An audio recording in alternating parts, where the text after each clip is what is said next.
밤에 우리의 찬양을 받으신 하나님께 감사, 찬양, 영광을 돌려드립니다.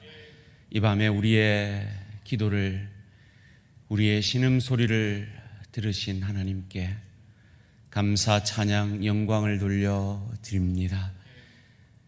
우리가 믿는 하나님은 약속하시면 반드시 이루시며 그 약속을 이루기 위해 우리가 상상할 수 없는 넓고 깊고 크게 일하셔서 우리가 주께 부르짖을 때 우리가 알지 못하는 크고 비밀한 것으로 역사하시는 하나님을 찬양합니다. 그 주인공이 바로 죽은 자로부터 살려진 나임을 고백합니다. 나 같은 죄인 살리신 주님의 은혜, 감사, 찬양, 영광을 돌려드립니다. 그 주님의 은혜를 바라봄으로 무화과 나뭇잎이 마르고 포도 열매가 없고 감람나무의 소출이 그치고 논밭에 식물이 없고 우리의 송아지가 없을지라도 여호와로 즐거워하는 우리들 되게 하여 주시옵소서. 감사드리오며 이 모든 말씀 주 예수 그리스도의 이름으로 기도합니다. 아멘. 오늘 우리 주신 하나님의 말씀 사도행전 13장 26절에서 41절까지 말씀입니다. 내일 우리 큐티 본문 사도행전 13장 26절에서 41절까지 말씀 한 절씩 교도하실 때 살아계신 하나님의 음성을 들으시기 바랍니다.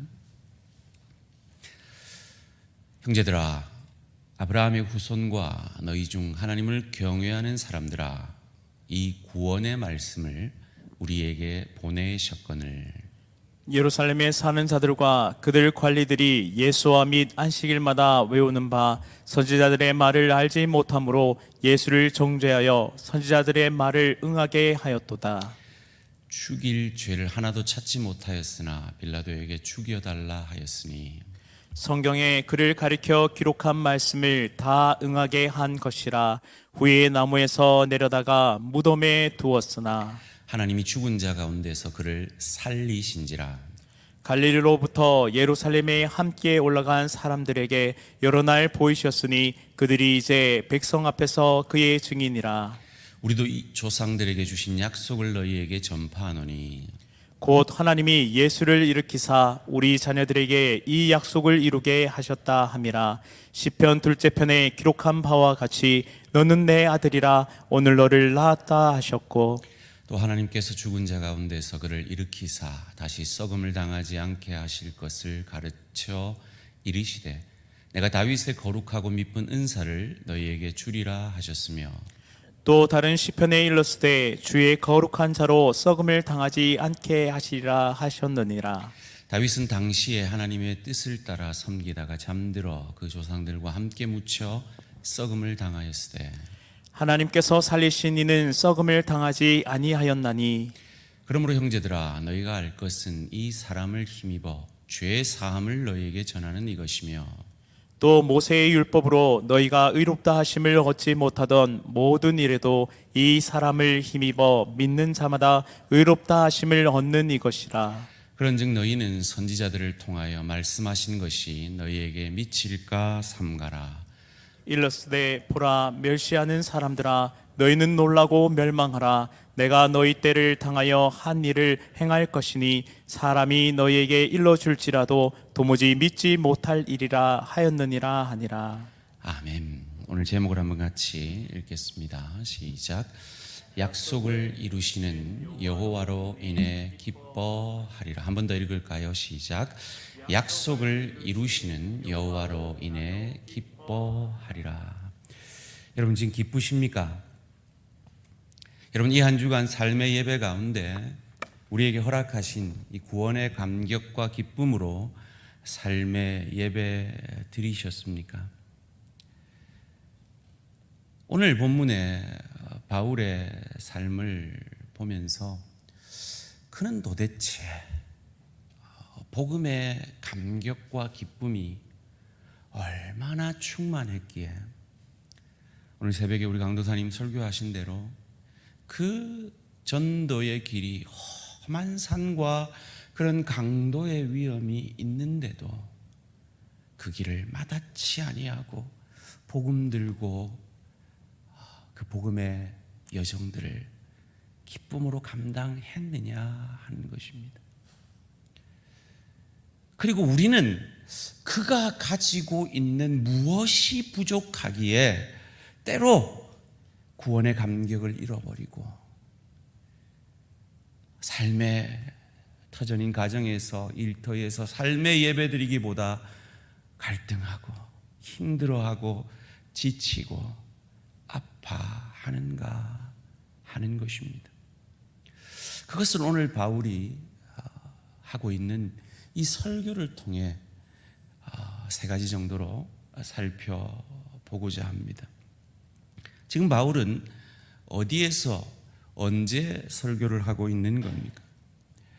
비시디아 안디옥의 유대인의 회당에서 안식일에 하고 있는 설교입니다. 이미 이 설교는 오늘 새벽에 시작이 되어버렸습니다. 그래서 오늘 새벽 설교를 들으신 분은 이어가실 수 있겠지만 그러지 못한 분들이 계실 것 같아서 어떻게 설교를 하고 있는가 출애굽부터 시작을 합니다. 출애굽한 이스라엘 백성들이 광야 40년을 방황하다가 사사시대를 거쳐 왕정시대에 이르러 다윗이라는 왕을 통해 하나님이 내 뜻을 다 이루리라 약속을 하셨다는 것을 설교합니다. 그리고 그 다윗의 자손 예수를 통해 세례 요한이 예비한 그 예수를 통해 그 약속을 이루셨다라는 설교를 한 이후에 내가 지금 한 말이 무슨 말인지 아느냐라고 구약 성경을 들여다가 설교를 이어가고 있는 장면이 오늘 우리가 읽은 본문의 장면입니다. 사도행전 13장 14절 15절에서 우리는 방금 말씀드린 그것을 이렇게 보게 됩니다. 그들은 버가에서 더 나아가 비시디아 안디옥에 이르러 안식일에 회당에 들어가 앉으니라. 율법과 선지자의 글을 읽은 후에, 그 시대에는 아직 지금 이 신약 성경이 없는 거예요. 그들은 구약밖에 없죠. 그래서 이 구약의 글을 읽은 후에 회당장들이 사람을 보내어 물어 이르되 형제들아 만일 백성을 권할 말이 있거든 말하라 하니, 사도 바울은 전도의 전략을 어떻게 택했는가 하면 가는 곳에 유대인들이 예배드리는 회당에 가서 그곳에서 복음을 전하는 전략을 쓰고 있습니다. 왜냐하면 유대인이 10명, 유대인 남자가 10명만 있는 곳이면 회당이 세워졌기 때문입니다. 그곳에서 그는 방금 말씀드린 설교를 한 이후에 그 설교의 내용의 구체적인 장면들 하나하나를 구절구절마다 설명을 하고 있습니다. 오늘 본문 26절 말씀입니다. 형제들아 아브라함의 후손과 너희 중 하나님을 경외하는 사람들아, 이 구원의 말씀을 우리에게 말씀하셨으니 라고 하지 아니하고 보내셨거늘 이라고 말합니다. 그러니까 이 구원의 말씀은 말이 아니라 사람임을 이야기하고 있죠. 이것이 우리에게는 익숙하지가 않은데요, 이 헬라 문화 속에 있는 이 유대인들에게는 로고스, 말씀이라는 것이 아주 익숙한 말입니다. 그래서 요한복음도 말씀이 육신이 되신 것을 이렇게 말하죠. 요한복음 1장 1절에 태초에 말씀이 계시니라. 이 말씀이 하나님과 함께 계셨으니 이 말씀은 곧 하나님이라. 말씀은 하나님인데 그 하나님이신 말씀을 보내셨다는 거예요. 14절 말씀입니다. 말씀이 육신이 되어. 제가 잘 쓰는 표현이죠. 설교 말미에 혹은 설교 시작에 오늘도 말씀이 육신이 되어서 이 말씀이 우리의 삶이 되게 해주십시오, 이런 표현을 제가 자주 쓰는데 바로 이 구절이죠. 말씀이, 하나님이 육신이 되어 우리 가운데 거하심에 우리가 그의 영광을 보니 아버지의 독생자의 영광이요 은혜와 진리가 충만하더라. 이 하나님이신 말씀을 보내셨다는 거예요. 그것을 오늘 본문 32절에는 우리도 조상들에게 주신 약속을 너희에게 전파하노니라고 말하고 있습니다. 이게 무슨 말인가 하면 현재 우리는 구약과 신약을 다 가지고 있죠. 그런데 그들은 구약만 가지고 있었습니다. 구약이 뭡니까? 오실 메시아에 관한 책입니다. 그래서 지금 우리가 가지고 있는 신약이 없는 그 시대의 유대인들에게 이 신약의 말씀을 구약을 가지고 풀어 해석해 주고 있는 거죠. 신약은 뭡니까? 오신 메시아, 그리고 다시 오실 메시아에 관한 책이죠. 우리는 그것을 가지고 있지만 오늘 이 전도를 받고 있는 바울의 1차 전도 여행의 전도 대상자들은 가지고 있지 않단 말이죠. 그래서 구약만 가지고 있는 그들에게 이 신약에 이루어진 약속을 풀어 해석해 줌으로 설교해 주고 있는 겁니다. 그래서 29절 30절에서는 이렇게 말합니다. 성경에, 구약 성경이죠, 그를 가르쳐 기록한 말씀, 즉 오실 메시아에 대한 말씀을 다 응하게 한 것이 그 말씀을 우리에게 보내신 것인데, 그가 후에 나무에서 내려다가 무덤에 두었으나 30절 말씀에 하나님이 죽은 자 가운데서 그를 살리신지라. 예수의 부활에 대해서 얘기를 합니다. 그리고 그 부활을 우리가 보았다, 우리는 그 부활의 증인이다 라는 말을 이어지는 31절 가운데 이렇게 말합니다. 갈릴리로부터 예루살렘에 함께 올라간 사람들에게 여러 날 보이셨으니 그들이 이제 백성 앞에서 그의 증인이라. 이것을 바울은 고린도전서 15장 3절에서 8절까지 이렇게 말하고 있죠. 내가 받은 것을 먼저 너희에게 전하였노니 이는 성경대로, 구약 성경대로 그리스도께서 우리 죄를 위하여 죽으시고 장사 지낸 바 되었다가 성경대로 사흘 만에, 그 성경의 약속대로 사흘 만에 다시 살아나사 게바에게, 베드로에게 보이시고 후에 12 제자에게와 그 후에 500의 형제에게 일시에 보이셨나니 그 중에 지금까지 대다수는 살아있고 어떤 사람은 잠들었으며 그 후에 야고보에게 보이셨고 그 후에 모든 사도에게와 맨 나중에 만삭되지 못하여 난 자 같은 내게도 다메섹 도상에서 만나 주셨음을 이렇게 고백하고 있는 것입니다. 왜 그가 이 구약에 약속된 메시아는 기름 부음을 받은 자입니다. 신약 헬라어로는 그리스도가 기름 부음을 받은 자라는, 메시아와 그리스도는 같은 말입니다. 의역하면 구원자라는 뜻입니다. 그 너희들이 기다리던 그 메시아가 이미 그 말씀을 육신으로 보내셨고 그분이 죽으셨고 그분이 부활하셨고 그 부활을 나 혼자 본 게 아니라 12 제자뿐만 아니라 500여 형제가 동시에 받고 그 대다수는 아직 살아있다. 무슨 말입니까? 내가 거짓말이라면 그 거짓말은 금방 들통날 것이다 라는 말이죠. 내가 증인이다 라는 표현으로 그는 설교하며 그의 말을 믿어달라고 말하고 있는 겁니다. 그럼 예수님이 왜 부활하셨냐? 이어지는 33절에서 이렇게 말합니다. 곧 하나님이 예수를 일으키사 우리 자녀들에게 이 약속을 이루게 하셨다 함이라.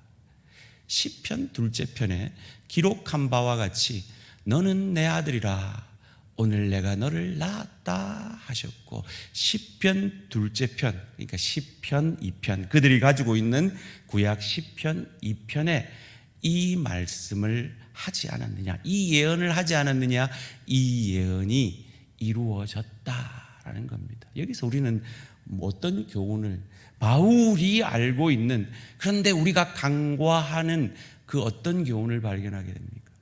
하나님은 약속하시고 그 약속을 반드시 이루시는 하나님이심을 바울은 믿고 전하고 있는 겁니다.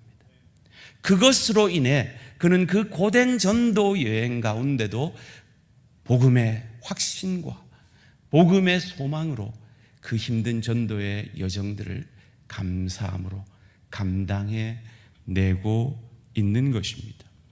시편 2편 7절에서 이 약속을 이렇게 하셨죠. 내가 여호와의 명령을 전하노라. 여호와께서 내게 이르시되 너는 내 아들이라. 오늘 내가 너를 낳았도다. 1차적으로 이것이 다윗의 고백인 것을 이 설교를 듣고 있는 유대인들은 알고 믿고 있는 겁니다. 이 다윗의 고백이 다윗의 자손 예수를 통해 일어났다, 이미 이루어졌다, 더 이상 기다릴 필요가 없다라고 복음을 전하고 있는 것입니다. 그는 계속해서 다윗을 강조합니다. 이어지는 34절에서 또 하나님께서 죽은 자 가운데서 그를 일으키사 다시 썩음을 당하지 않게 하실 것, 즉 죽은 자로부터 부활하실 것을 가르쳐 이르시되 내가 다윗의 거룩하고 미쁜 은사를 너희에게 주리라 하셨으며, 이 약속은 이사야 55장 3절에서 이렇게 약속되어 있지 않느냐라고 말하고 있는 겁니다. 너희는 귀를 기울이고 내게로 나와 들으라. 그리하면 너희 영혼이 살리라. 내가 너희를 위하여 영원한 언약을 맺으리니 곧 다윗에게 허락한 확실한 은혜이니라. 이 다윗에게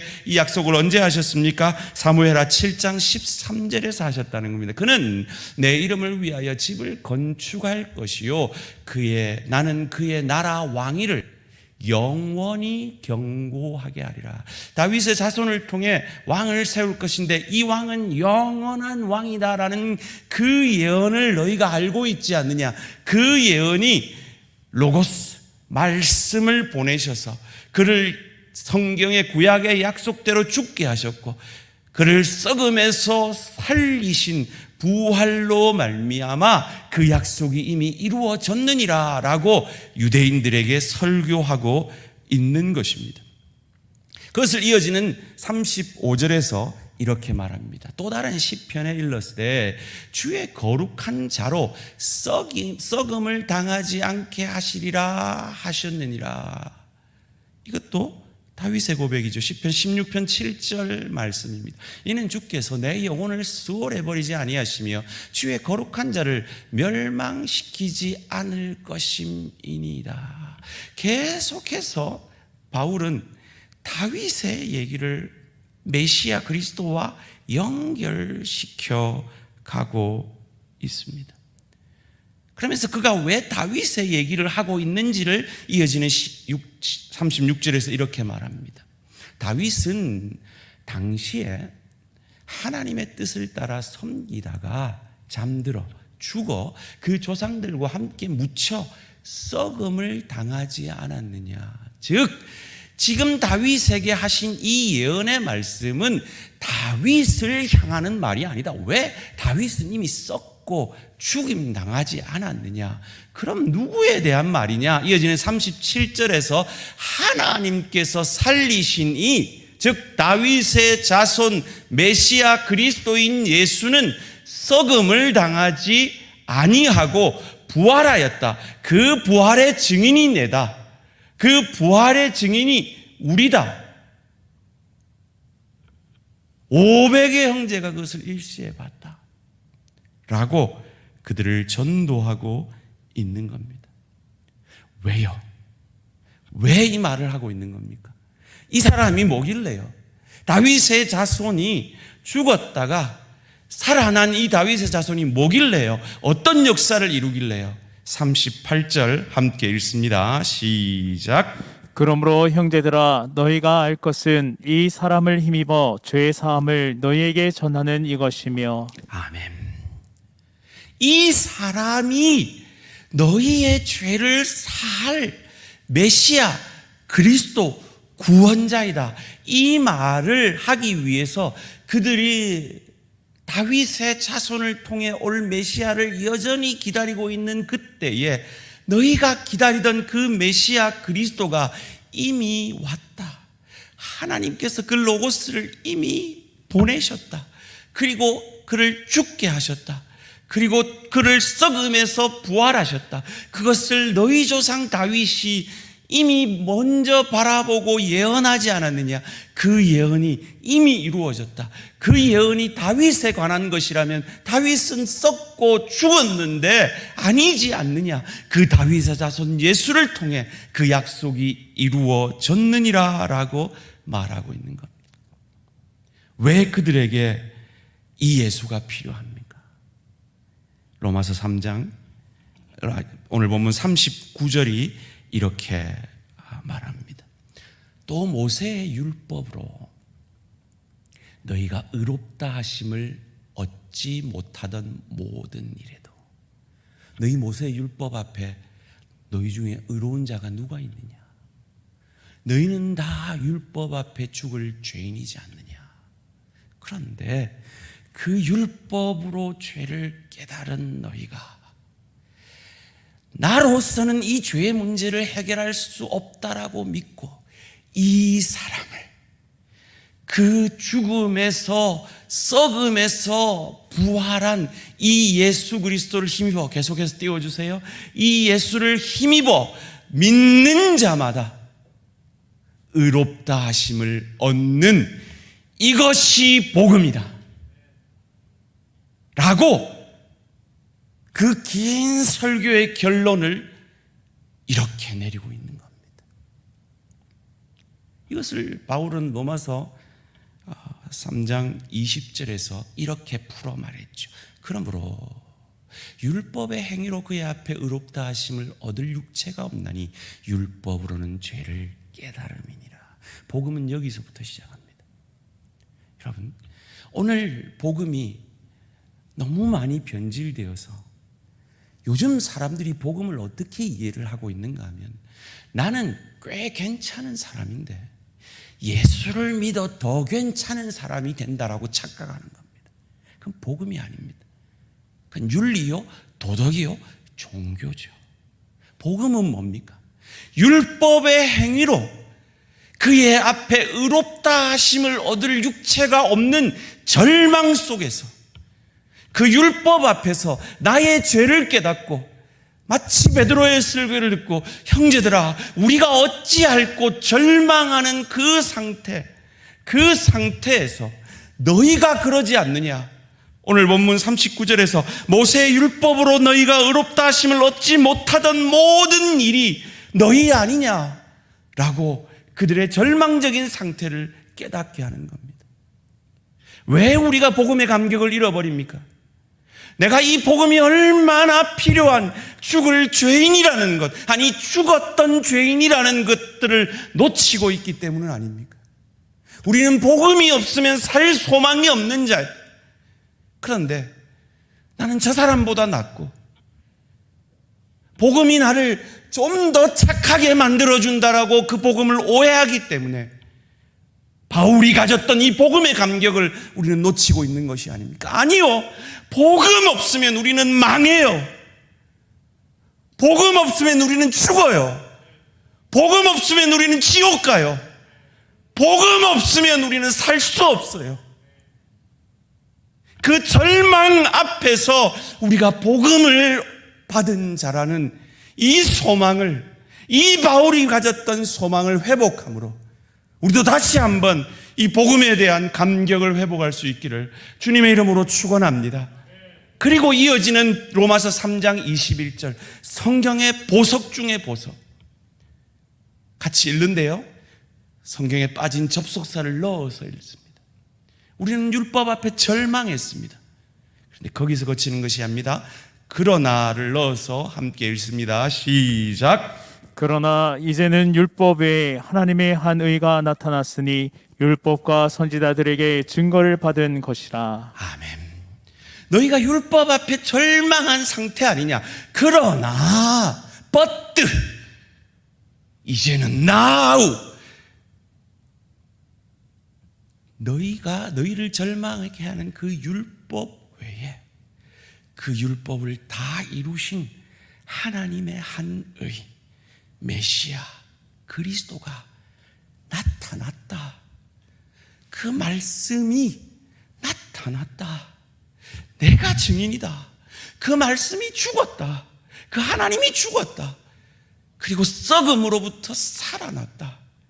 그가 누구냐? 너희가 알고 있는 율법과 선지자들이 시편 2편 7편에서 이사야서에서 시편 곳곳에서 예언된 그가 아니냐라고 바울은 그들에게 전도하고 있는 것입니다.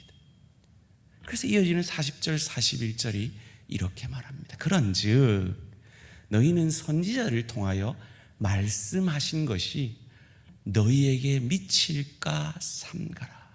그 죄로 율법 앞에 멸망받을 수밖에 없는 그 저주가 너희에게 미칠까 경계하라 삼가라.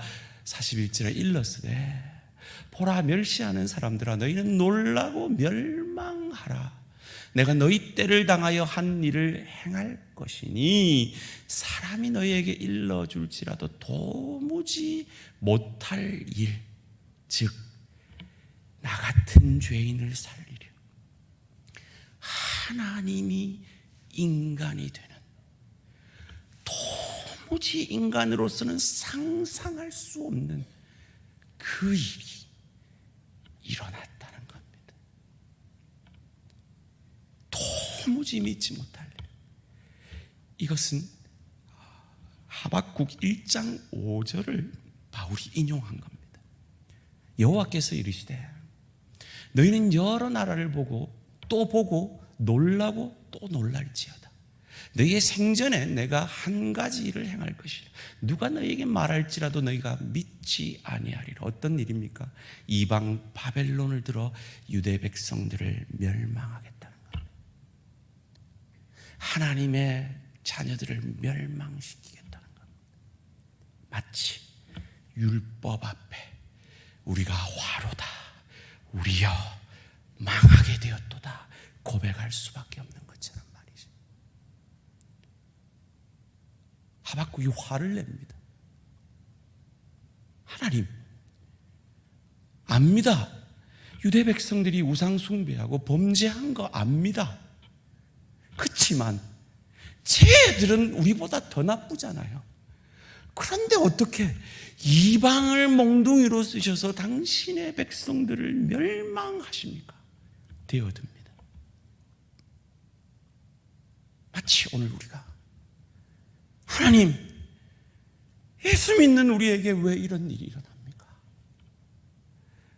예수 잘 믿는 우리 가정에, 우리 일터에, 우리 자녀들에게, 내게 왜 이런 어려운 일이 일어납니까? 라고 불평하는 것처럼 말이죠.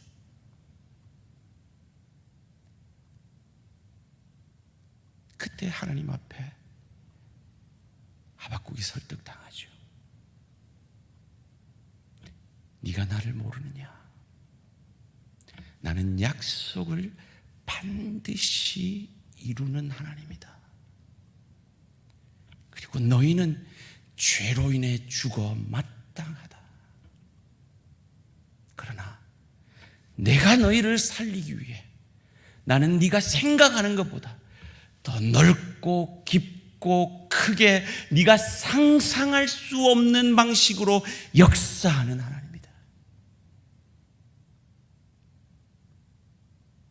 지금 너희가 멸망당하지만 나는 너희를 다시 돌아오게 할 것이다. 그 넓고 깊고 크게 일하시는 하나님을 바울은 인정하고 그걸 인정할 수밖에 없잖아요.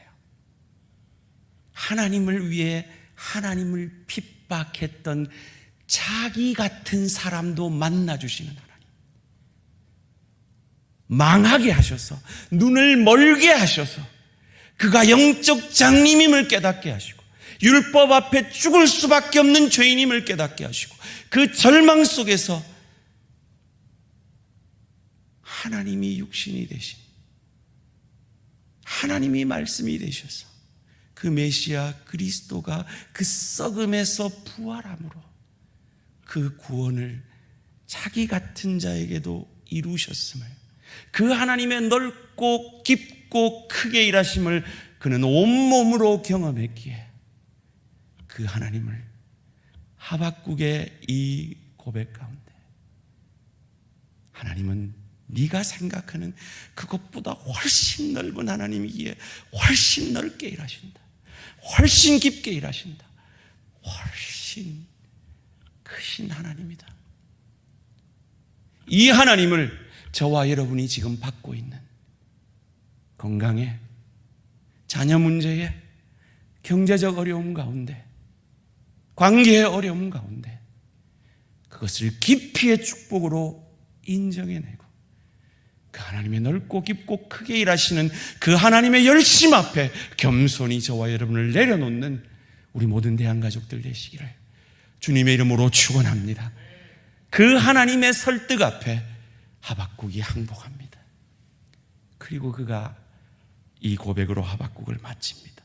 하박국 3장 16절에서 18절 말씀, 내가 들었으므로 내 창자가 흔들렸고 내 목소리로, 그 목소리로 말미암아 내 입술이 떨렸도다. 지금 바벨론 군사들이 쳐들어옵니다. 내 자녀들 다 죽게 생겼습니다. 창자가 흔들립니다. 입술이 떨립니다. 우리를 치러 올라오는 환난 날에 내가 기다림으로 썩이는 것이 내 뼈에 들어왔으며 내 몸은 내 처소에서 떨리는 것. 이것이 그가 겪고 있는 현실이었습니다. 이것이 죄로 말미암아 당하고 있는 우리 인간의 현실입니다. 그런데 그 하나님의 넓고 깊고 크게 일하심을 인정하고 그 하나님 앞에 항복한 하박국이 17절 말씀에서 놀라운 고백을 해냅니다. 비록 무화과 나무가 무성하지 못하며 포도나무에 열매가 없으며 감람나무에 소출이 없으며 밭에 먹을 것이 없으며 우리의 양이 없으며 외양간에 소가 없을지라도 난 여호와로 말미암아 즐거워하며 나의 구원의 하나님으로 말미암아 기뻐하리로다. 이 하나님이 저와 여러분의 하나님이신 것을 믿으시기를 주님의 이름으로 축원합니다. 지난 수요일 QTF 본문이 뭐였습니까? 야고보는 죽게 하신 하나님이, 베드로는 그 놀라운 기적을 통해 믿지 않고 기도하는 그 기도, 성도들의 기도를 들으시사 착고를 풀고 그 이중 삼중 감옥을 탈출하게 만드셨습니다. 왜 야고보는 죽게 하고 베드로는 꺼집어내셨습니까? 모르겠습니다. 왜 하나님이 저와 여러분에게 이 깊이의 축복의 시간을 허락하십니까? 모르겠습니다. 왜 하나님이 유다 백성을 바벨론 포로로 70년 가게 하셨습니까? 다른 방법은 없었습니까? 모르겠습니다. 그러나 내가 아는, 우리가 아는 한 가지는 God is good all the time. 그래서 혹 내 눈에 하나님이 틀려 보여도 하박국처럼 하나님의 넓고 깊고 크게 일하심을 바라보고 하나님 편을 드는 저와 우리 모든 성도님들 되시기를 주님의 이름으로 축원합니다. 우리가 그 깊이의 축복의 시간들을 깊이의 축복으로 재해석해낼 수 있는 이유가 무엇입니까? 나보다 더 나를 사랑하셔서 도저히 인간이 상상할 수 없는 방법, 하나님이 인간이 되시는 방법으로 나 같은 죄인을 구원해 내신 그분이 우리가 믿는 아버지 하나님이시기 때문입니다. 나보다도 나를 사랑하시는 그 하나님이 야고보처럼 나를 죽이시면 그럼 천국 가면 됩니다. 나를 감옥에서 꺼내시면 끝까지 사명 감당하면 됩니다. 고치시면 건강한 몸으로 사역하면 됩니다. 아프게 하시면 그 연약 가운데 하나님을 의지하고 가면 됩니다. 이것을 바울은 이렇게 고백하죠. 내게 능력 주시는 자 안에서 내가 모든 것을 할 수 있느니라. 부함에도 가난함에도 배부름에도 배고픔에도 일체의 자족의 비결을 배우는, 우리를 그렇게까지 인도하실 수 있는 하나님의 넓고 깊고 크게 일하시는 하나님의 열심 앞에 여러분의 미래를, 여러분의 자녀들을, 여러분의 일터와 사업을, 주의 교회를, 우리의 다음 세대를, 우리의 건강을, 우리의 경제적 문제를, 우리의 관계의 문제를, 우리의 결혼의 문제를, 우리의 임신의 문제를, 내 가족의 구원의 문제를 나보다 더 나를 사랑하시는 그 하나님 앞에 온전히 내어놓고 맡기는 믿음의 사람들 되어지시기를 주님의 이름으로 축원합니다. 그 믿음을 찬양하며 고백함으로 기도의 자리로 나아가겠습니다.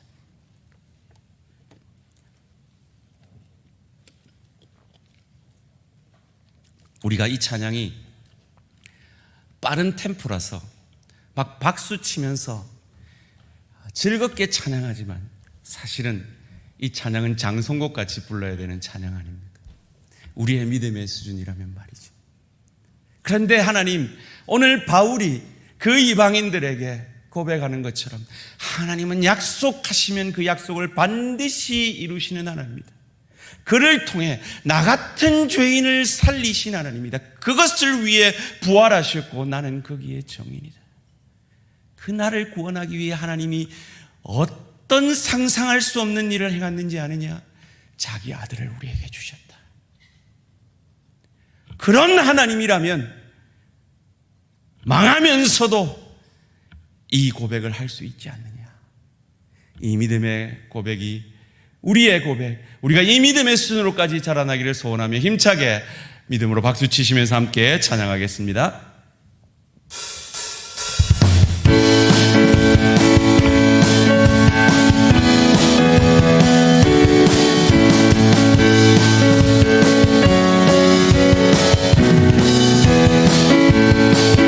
화가 나는 잎이 마르고 포도 열매가 없으면 감람나무 열매 그치고 논밭에 식물이 없어도 우리의 양떼가 없으면 외양간 송아지 없어도 난 여호와로 즐거워하리 난 여호와로 즐거워하리 난 구원의 하나님을 믿네 기뻐하리라. 화가 나는 잎이 마르고 포도 열매가 없으면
하나님 앞에 기도의 자리로 나아갑시다.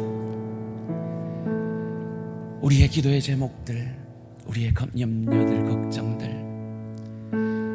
나를 나보다 사랑하시는 이 구원의 하나님 앞에 내려놓는 기도를 드리십시다. 하나님이 이리 하시면 이리 감사하며 감당하겠습니다. 하나님 저리 하시면 저리 감당하며 살겠습니다. 왜요? 그 하나님이 내 하나님이니 내게 능력 주시는 자 안에서 내가 모든 것을 할 수 있기 때문입니다.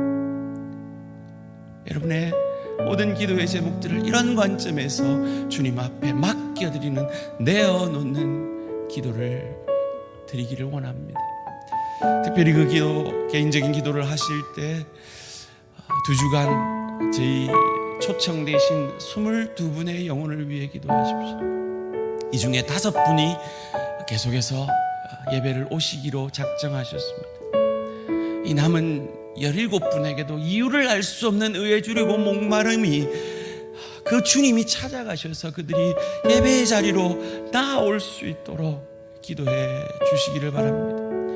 그리고 기도해 주실 때 현재 66분의 제자들이 제2기 1:1 제자 양육 훈련을 받고 계십니다. 하나님, 우리 교회가 이런 훈련을 통하여 구역장들이 많이 재생산되게 하시고, 교사들이 많이 재생산되게 하시고, 구석구석 사역자들이 세워지는 놀라운 축복이 있게 해 주시옵소서. 그리하여서 그 훈련받은 하나님의 사람들 가운데 교회를 대표할 5분의 장로님이 아무 시험 없이 덕스럽게 올 하반기에 세워질 수 있도록 주님 주의 교회를 붙들어 주시옵소서. 기도해 주시기를 바랍니다. 여러분의 구역원들 한 분 한 분 생각하시면서 기도의 자리로, 깊은 기도의 자리로 주여 한번 부르고 나아갑니다. 주여!